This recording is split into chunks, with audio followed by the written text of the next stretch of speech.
हमारी संस्कृति, हमारे संस्कार सदा रहे हमारे साथ। भारत के महान ग्रंथों और काव्यों का संपूर्ण संकलन। सब्सक्राइब करें तिलक। कई तरीके की एलईडी लाइट्स आपके घर और ऑफिस के लिए। GR LED lights, make India bright.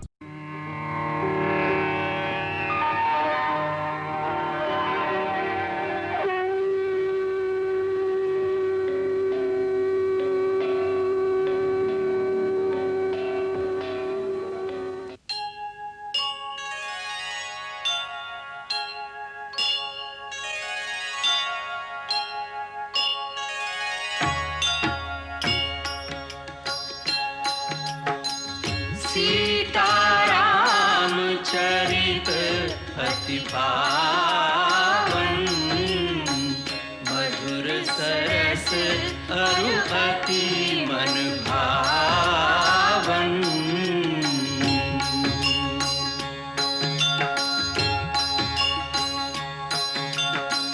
पुनि पुनि कितने हो सुने सुनाए, की प्यास बुझत न बुझाए।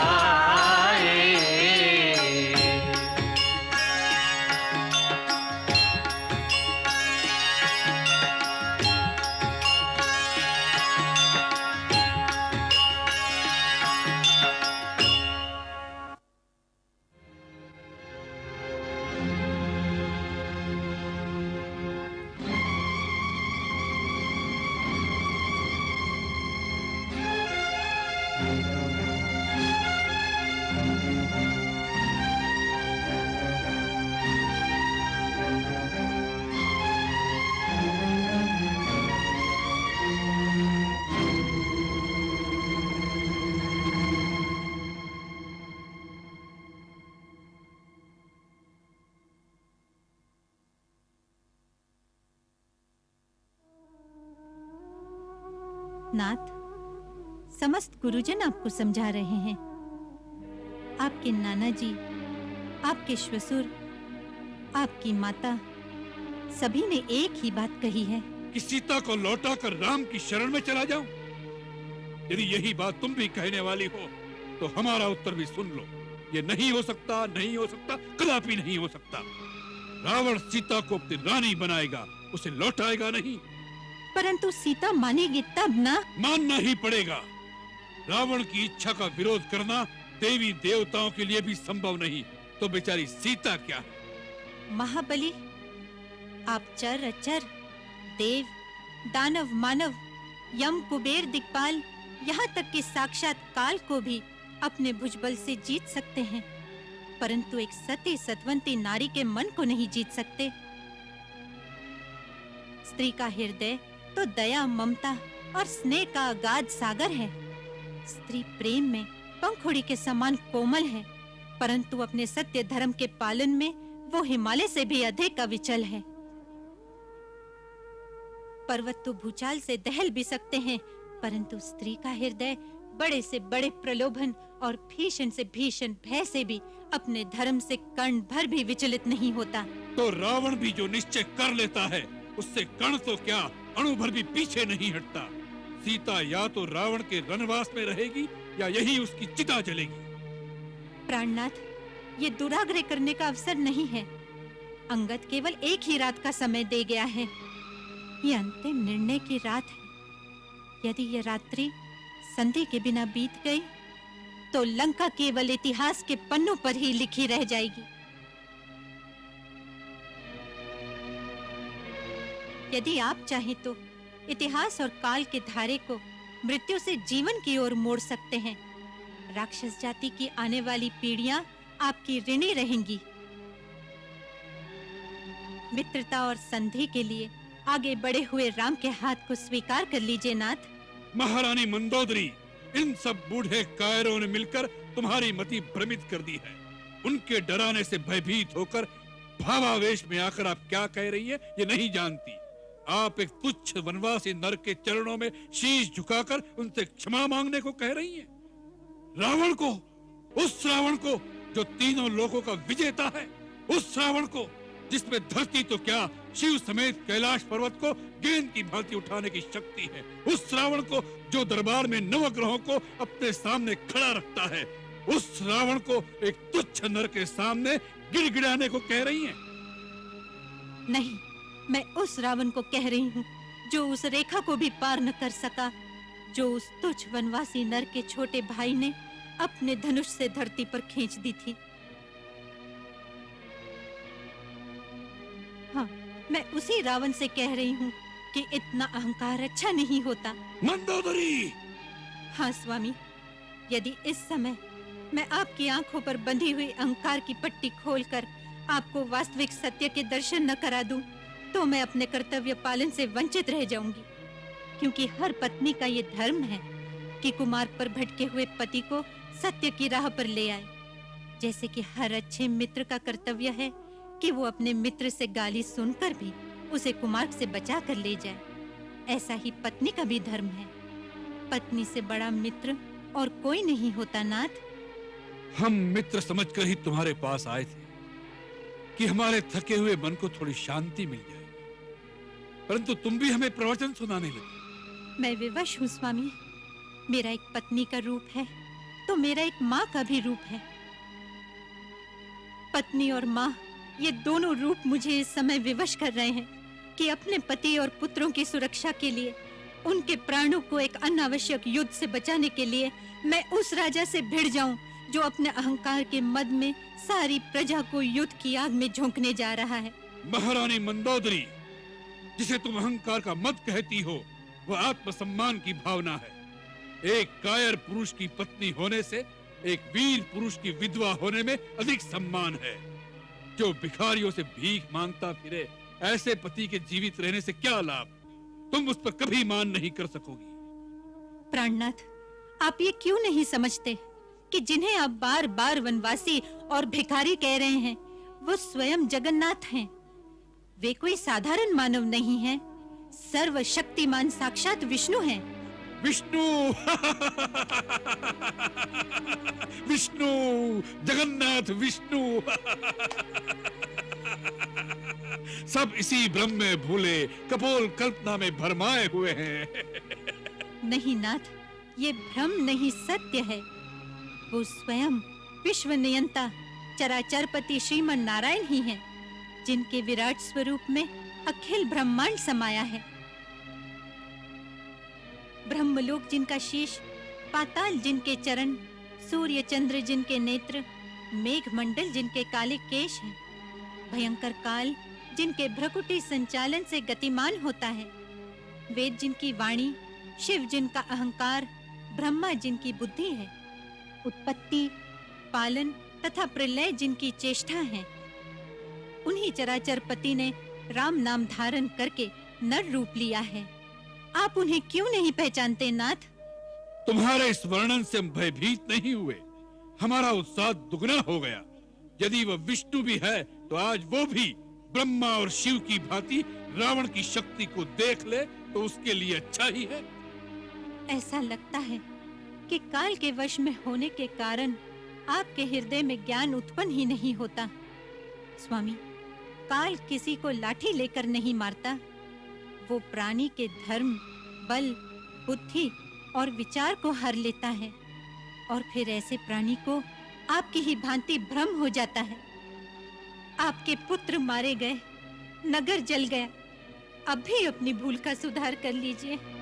मैं आपके चरण छूती हूँ, श्री राम से वैर त्याग दीजिए। हम उन बूढ़े भीरुओं के उपदेश से दुखी होकर तुम्हारे पास आए थे कि तुम हमारी क्लांति मिटाकर हमें थोड़ा सुख, थोड़ी शांति दोगी, परंतु ऐसा लगता है कि तुम्हारे कक्ष में आने की हमने भूल की।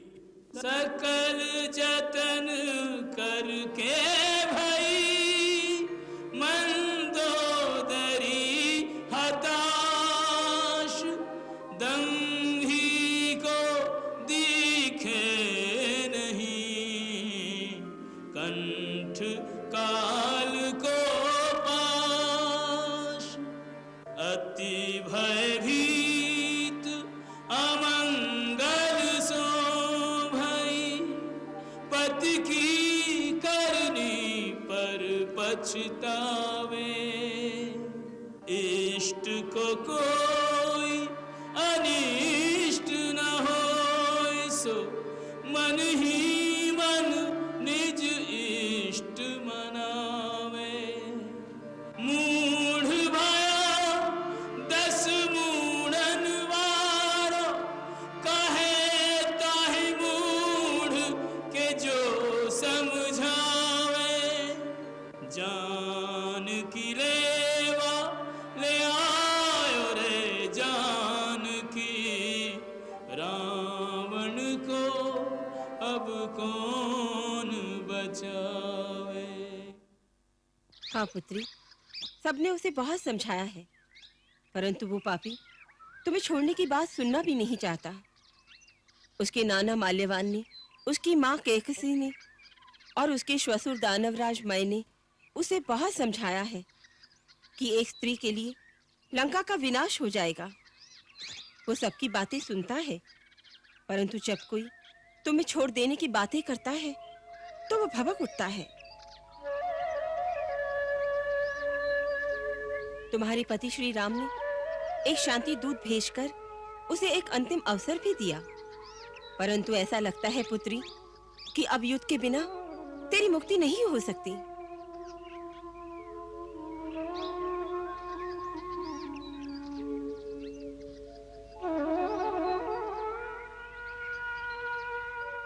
मुझे विश्वास है कि आज रात रावण के हितैषी उसे समझाने की अवश्य चेष्टा करेंगे। राजकुमार अंगद रात भर का जो समय उसे दे आए हैं, उसे एक रात में इतिहास बदल भी सकता है। यदि उस दंभी को सद्बुद्धि आ जाए तो ना। हो सकता है आ भी जाए। महाराज विभीषण के गुप्तचरों की सूचना है कि माता कैकसी और नाना माल्यवान के अतिरिक्त उसके श्वशुर दानवराज मय ने भी उसे युद्ध न करने का ही परामर्श दिया है। परंतु वो अहंकारी मान जाएगा, उसमें मुझे संदेह है प्रभु। आपके आदेशानुसार मैंने उसे हर प्रकार से सन्मार्ग पर लाने, उसकी सद्बुद्धि को जगाने का पूरा प्रयत्न किया, परंतु मेरा कार्य निष्फल रहा। नहीं राजकुमार, तुम्हारा कार्य निष्फल नहीं रहा। हम तुमसे बहुत प्रसन्न हैं। तुमने एक दूत के दायित्व को अत्यंत पटुता और चतुराई के साथ निभाया है। इतिहास तुम्हारे इस प्रयत्न को सदा सराहेगा। आने वाले काल में राजदूत आत्मसम्मान की भाषा तुमसे सीखेंगे। हमें तो ये सबसे अच्छे लगा राजकुमार कि अपनी वीरता से शत्रु दल के नायकों के मस्तक अपने चरणों में झुकवा लिए, परंतु रावण के आने पर अपना पांव क्यों उठा लिया? रगड़ने देते उसे भी अपना मस्तक। परंतु उसका मुकुट तो प्रभु के चरणों में गिरा दिया। हे युवराज, ये बताओ कि दशानन के शीश की शोभा, ये राज मुकुट किस तरह तुम्हारे हाथों लगा? कैसे भरी सभा में से लंकेश्वर के मस्तक से उतारकर इसे भैया के चरणों में डाल दिया? हे वीर लक्ष्मण, रावण के शीश का मुकुट उतारने वाला मैं कौन? इसे तो श्री राम प्रभु ने ही स्वयं उसके शीश से उसी दिन उतार दिया था जिस दिन महाराज विभीषण को लंकेश्वर घोषित करके महाराज विभीषण का लंकाधिपति के रूप में राज्याभिषेक किया था। धन्य हो युवराज अंगद, क्या अनुकूल बात कही है। धर्म, अर्थ, दंड, भेद, ये नीति निपुण नरेश के विशेष गुण होते हैं। उन्हीं के प्रतीक मुकुट के रूप में धारण करके राजा अपने राज धर्म का पालन करता है, किंतु रावण अनीति की राह पर अग्रसर होकर इन सारे गुणों का हनन कर चुका है। इसलिए हे कौशल नरेश, रावण के वो सारे गुण आपके चरणों में आ गए हैं जिनके धारण करने का अधिकार आप विभीषण जी को प्रदान कर चुके हैं। अंगद सत्य कह रहा है प्रभु। अब रावण का शीश केवल आपके तीखे बाणों का लक्ष्य बनने का अधिकारी रह गया है। हे दीनानाथ, जो अभागा आपकी दया को अपने ही अहंकार से ठुकरा दे, उसके नाश को अब कौन रोक सकता है? फिर भी जाने किस संभावनावश मन में यह अपेक्षा थी कि रावण हमारा शांति प्रस्ताव मान लेता।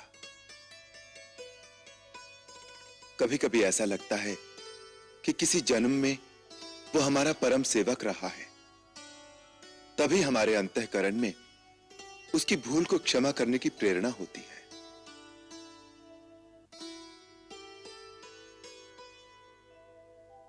महाराज विभीषण, अपने गुप्तचरों से पूछिए कि क्या दूत कोई नया संदेशा लाए हैं। रावण ने क्या निश्चय किया है? रघुकुल शिरोमणि प्रभु राम की जय हो। क्या संदेश लाए हो? प्रभु, महाराज रावण ने सब परामर्श ठुकरा दिए हैं और अब वो सोने के लिए अपने शयन कक्ष में चले गए। इसका अर्थ युद्ध। युद्ध? भगवान, समस्त देवता इसी दिन की प्रतीक्षा में थे जब आप अधर्म का नाश करके उनके त्रास को मिटाएंगे। आपकी जय हो प्रभु, आपकी जय हो। अंततः युद्ध का समय आ ही गया। प्रभु, आपकी जय हो, जय हो प्रभु। अब वो शुभ घड़ी आ गई है जिसके लिए भगवान ने धरती पर अवतार धारण किया है। आप सबों का दुख मिटाने के लिए भगवान युद्ध करने जा रहे हैं। आप सब अपनी अपनी शक्ति के अनुसार उनकी सहायता करें।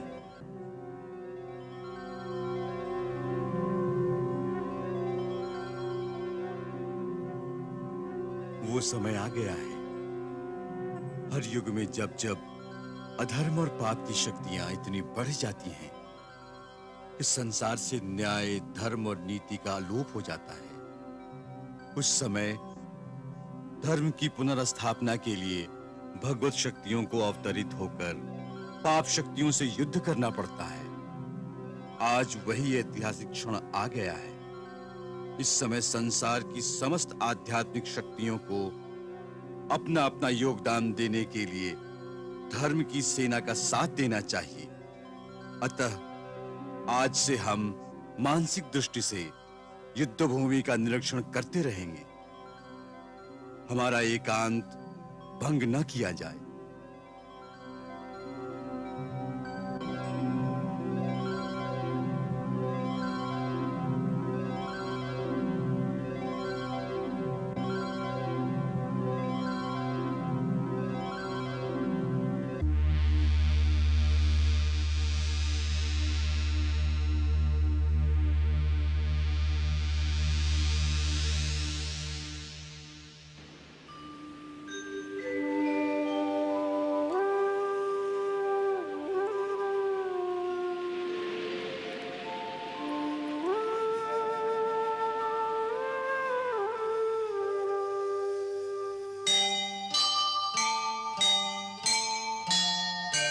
हे सूर्य देव, हे तेज पुंज, हे ज्योतिर्मय, हे तिमिर हरण,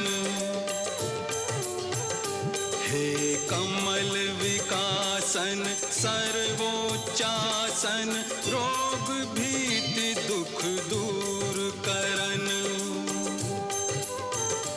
आदित्य दिवाकर अंशुमान, रवि आदि तुम्हारे संबोधन, हे सूर्य वंश के मूलनाथ, तब राम करे शतकोटि नमन, हे सूर्य वंश के मूलनाथ, तब राम करे शतकोटि नमन।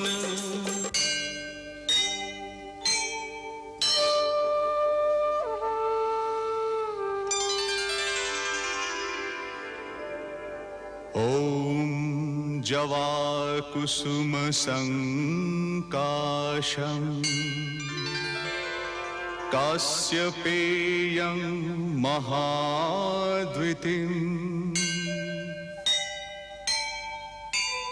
धन्तारिं सर्वपापघ्नं प्रणतोष्मि दिवाकरम्।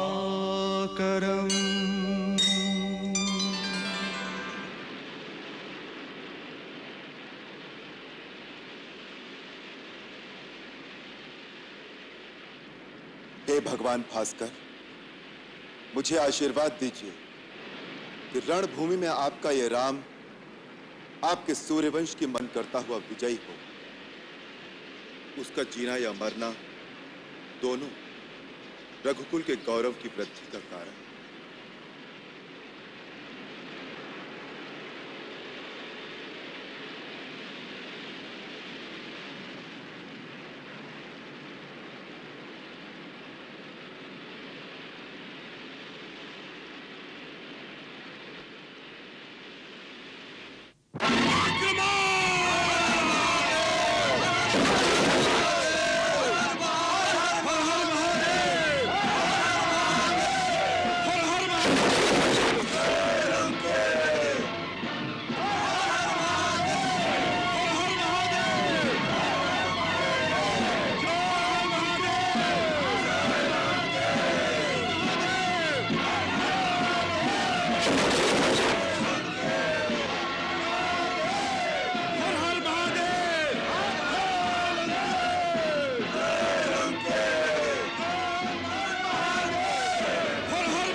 लंकापति महाराज रावण की जय हो।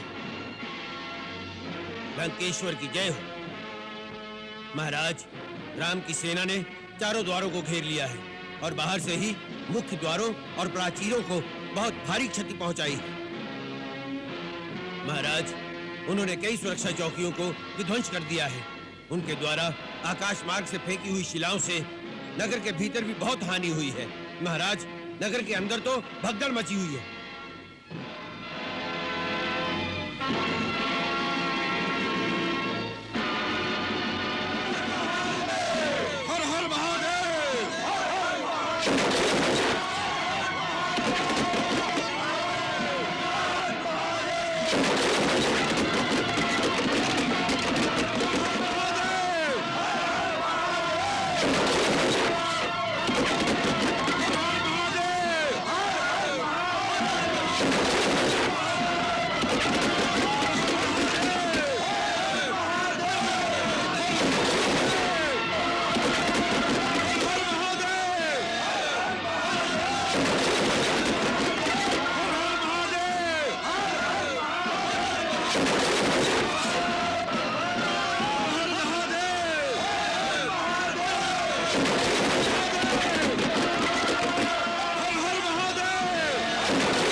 युवराज इंद्रजीत का क्या विचार है?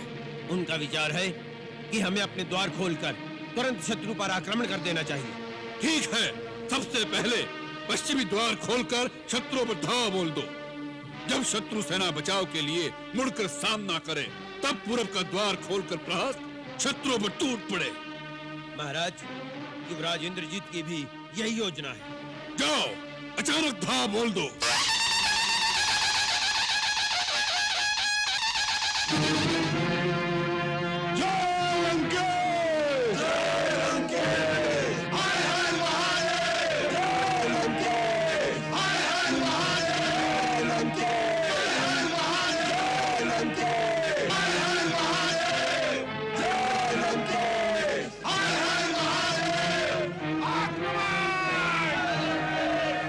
आक्रमण!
वज्रमुष्टि छोटे छोटे सैनिकों पर वार कर रहा है।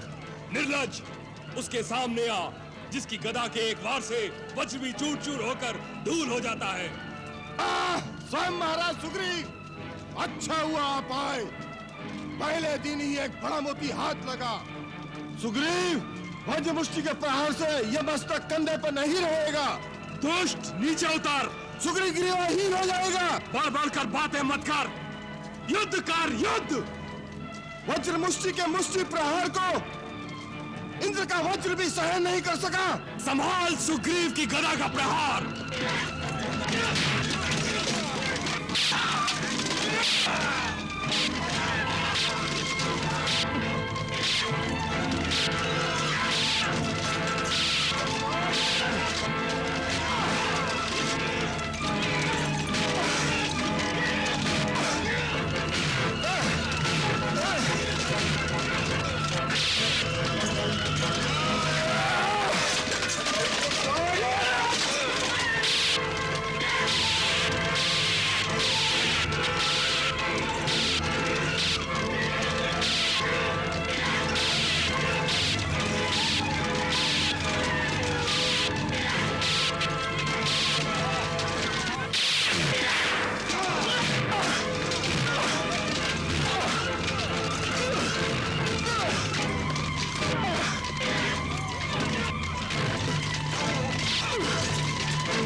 प्रभु, ये वज्रमुष्टि लंका की सुरक्षा का एक वज्र था जो आज महाराज सुग्रीव ने तोड़ दिया।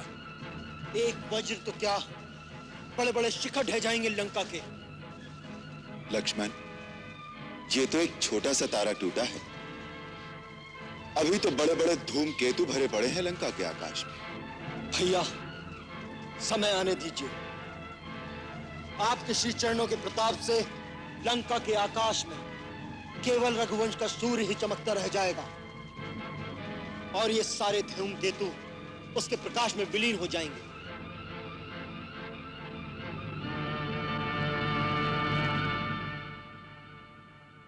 महाराज की जय हो। उप सेनानायक, क्या समाचार लाए हो? सेनानायक वज्रमुष्टि बड़ी वीरता के साथ शत्रु सेना का संहार करते हुए वीर गति को प्राप्त हुए महाराज। क्या? वज्रमुष्टि?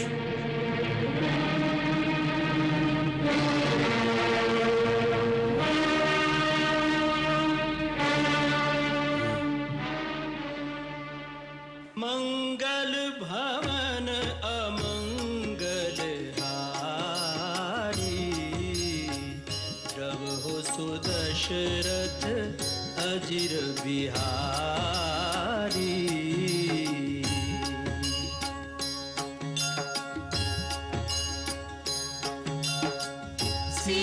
सीताराम चरित अति पावन, मधुर सरस अरु अति मन भावन।